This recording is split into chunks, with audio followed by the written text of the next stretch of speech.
From the Oklahoma newsroom, this is a Thunder Update. I'm Jenny Carlson. Now that the All-Star break has come and gone, the next big day is trade deadline, and that comes Thursday at 2 p.m. Oklahoma time. We'll see if the Thunder makes any moves, and Erik joins us on the phone to break this down. Erik, you and Barry Trammell explored the trade deadline, pluses, minuses, what the Thunder might do, what they might not do in the Sunday paper and on newsok.com. Tell us a little bit about what might be the, I guess, maybe biggest case scenario for the Thunder. What's the most that you could see them doing at the trade deadline? You could see them maybe going after that player that's known as a two-way wing or guard/forward. The way that the Golden State Warriors have gotten to be as successful as they are, they have multiple players in that 6'7", 6'6" range that can guard multiple positions on the floor and hit the three-pointer. And if the Thunder are going to be able to combat them in the playoffs and make it a competitive series, they're probably going to have to add someone who can not only hit the three, but also play sound defense on a number of guys.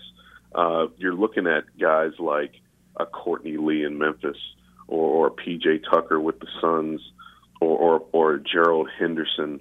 Those 6'5", 6'6" guys that can do a lot defensively while also be able to hit the three from distance. Yeah, and I guess the question becomes, will the Thunder be able to find somebody to make a deal with? Erik, since 2011, the Thunder's always done something either at the trade deadline or right before, sometimes a combination. So we've seen them move now multiple years, but the question of can they get something done, what sort of assets do you feel like they would most likely be willing to put on the table at the trade deadline? I feel like it would have to be some of the expiring contracts, which don't have a lot of value as much as they used to when the cap was smaller, and the way that the salary cap is going to be jumping in the next couple of years.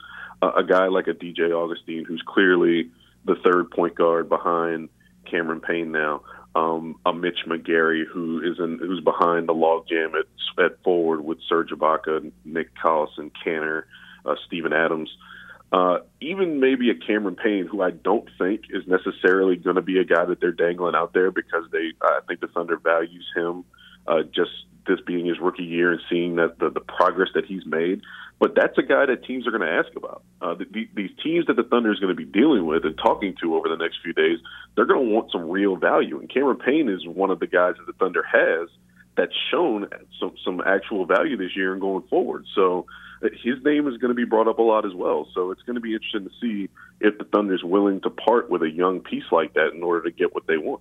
Yeah, and Erik, I think that begs the question of how much is the Thunder potentially trying to get something that wins a championship now versus building for the future, something we've always seen them very mindful of when it comes it comes to drafting, when it comes to trades and those sorts of things. But, how much of a statement do they want to make when it comes to telling Kevin Durant in no uncertain terms, we're building to try to win now, and yet can they acquire something that puts them over the top to be at the Warriors level? Is that a concern, or do they just say, we're going for it this year?